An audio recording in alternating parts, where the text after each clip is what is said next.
நீலகிரி மாவட்டம் கூடலூரில் பழங்குடியினர் மக்களின் பாரம்பரிய உணவு முறை மற்றும் பாதுகாப்பு குறித்தான விழிப்புணர்வு புத்தகத்தை மாவட்ட ஆட்சியர் லட்சுமி பவ்யா தண்ணீர் வெளியிட்டார். வன பகுதியில் மரங்கள் மற்றும் மூலிகை செடிகளை வளர்த்து இனிவரும் காலங்களில் பயன்படுத்த உதவி செய்ய அரசு முன்வர வேண்டும் என பழங்குடியின மக்கள் வலியுறுத்தினர்.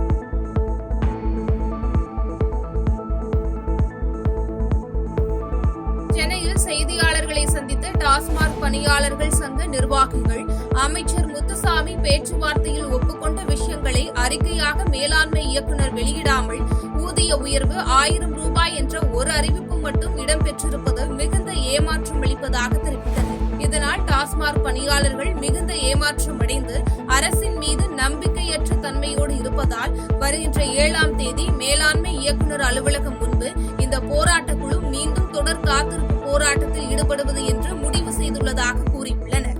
கடந்த பிப்ரவரி மாதம் 1ஆம் தேதி முதல் 19ஆம் தேதி வரை தொடர் காத்திருப்பு போராட்டத்தின் போது 18, 19 ஆகிய 2 தேதிகளில் மாண்புமிகு மதுவிலக்கு மற்றும் ஆயத்தீர்வைத்துறை அமைச்சர் சு முத்துசாமி அவர்கள் போராட்டக் குழுவினரை அழைத்து பேச்சுவார்த்தையில் ஒப்புக்கொண்ட விஷயங்களை அறிக்கையாக நேற்று மேலாண்மை இயக்குநர் வெளியிடாமல் ஊதிய உயர்வு 1000 ரூபாய் என்ற ஒற்றை அறிவிப்பு மட்டும் இடம்பெற்றிருப்பது பெருத்த ஏமாற்றம் அடைக்கிறது.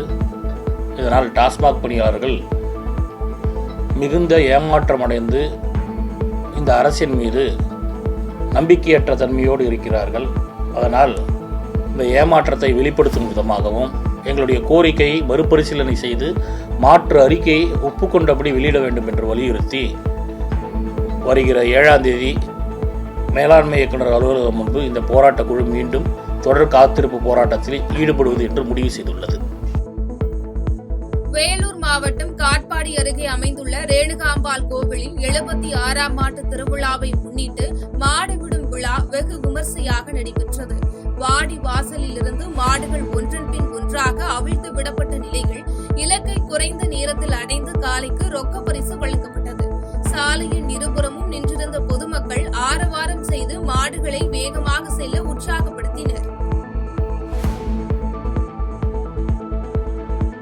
வேலூரில் மாவட்ட ஆட்சியர் அலுவலகத்தில் நடைபெறவுள்ள தமிழ்நாடு சட்டப்பேரவை 2026ஆம் ஆண்டுக்கான தேர்தல் குறித்து அடுத்தடுத்த 2 கூட்டங்களை மாவட்ட ஆட்சியர் சுப்புலட்சுமி தலைமையில் நடைபெற்றது. பாரபட்சமின்றி குழுக்கள் செயல்பட வேண்டும் எனவும் சோதனை சாவடிகளிலும் தீவிரமாக கண்காணிக்க வேண்டும் எனவும் ஆட்சியர் அறிவுறுத்தினார். கன்னியாகுமரி சட்டமன்ற தொகுதிக்குட்பட்ட இறச்சிக்குளம் அரசு தொடக்கப்பள்ளி வாக்குச்சாவடி மையத்தில் அடிப்படை வசதிகள் குறித்து மாவட்ட தேர்தல் அலுவலரும் மாவட்ட ஆட்சியருமான அழகு மீனா நேரில் சென்று பார்வையிட்டு ஆய்வு செய்தார். தொடர்ந்து வாக்குச்சாவடி மையங்களில் ஏதேனும் பழுதுகள் இருந்தால் அதை உடனடியாக சரி செய்ய துறை சார்ந்த அலுவலர்களுக்கு அறிவுறுத்தினார்.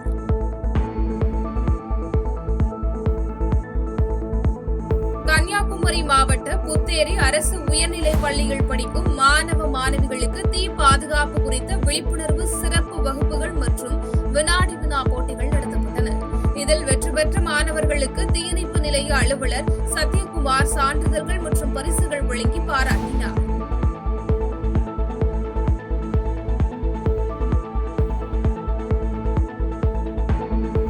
செங்கல்பட்டு மாவட்டம் மதுராந்தகம் அருகே சாலை ஓரத்தில் நின்று கொண்டிருந்த பெண் மீது அவ்வழியாக ஜல்லிகள் ஏற்றிக்கொண்டு அதிவேகமாக வந்த டிராக்டர் மோதியதில் அவர் தலை நசுங்கி சம்பவ இடத்திலேயே பரிதாபமாக உயிரிழந்தார். தகவல் அறிந்து சம்பவ இடத்திற்கு விரைந்த போலீசார் உடலை கைப்பற்றி பிரேத பரிசோதனைக்காக மருத்துவமனைக்கு அனுப்பி வைத்தனர். தொடர்ந்து விபத்து ஏற்படுத்திய டிராக்டர் ஓட்டுநரை கைது செய்து விசாரணை மேற்கொண்டு வருகின்றனர். மதுரை வலையங்குளம் அருகே தனியார் கல்லூரி பேருந்து மீது கல்வீச்சு தாக்குதல் நடத்திய 5 பேர் மீது போலீசார் வழக்கு பதிவு செய்து விசாரணை மேற்கொண்டு வருகின்றனர். இறந்தவரின் உடலை ஊர்வலமாக கொண்டு சென்றபோது முன்னே செல்ல தனியார் கல்லூரி பேருந்து ஓட்டுநர் கருதப்பாண்டி ஹாரன் அடித்ததால் இந்த தாக்குதல் நடைபெற்றதாக கூறப்படுகிறது. கள்ளக்குறிச்சி மாவட்டம் சங்கராபுரம் சுற்றுவட்டார பகுதியில் ஒரே நாளில் சுமார் 2.50 கோடி மதிப்பீட்டில் பல்வேறு அரசு கட்டிடங்களை சட்டமன்ற உறுப்பினர் உதயசூரியன் ரிப்பன் வெட்டி பொதுமக்கள் பயன்பாட்டிற்கு கொண்டு வந்தார்.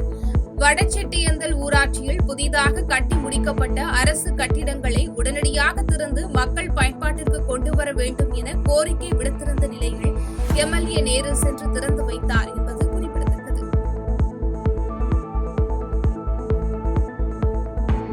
ஈரான் உச்ச தலைவர் காமேனி படுகொலை செய்யப்பட்டதை கண்டித்து விழுப்புரம் மாவட்டம் திருவெண்ணெய்நல்லூர் அடுத்த எடப்பாளையம் பேருந்து நிறுத்தம் அருகே தமிழ்நாடு முஸ்லிம் முன்னேற்றக் கழகம் சார்பில் டார்ச் லைட் ஏந்தி கண்டன ஆர்ப்பாட்டத்தில் ஈடுபட்டனர். இதில் மாவட்ட ஒன்றிய நகர கிளை நிர்வாகிகள் மற்றும் பெண்கள் என ஏராளமானோர் கலந்து கொண்டனர்.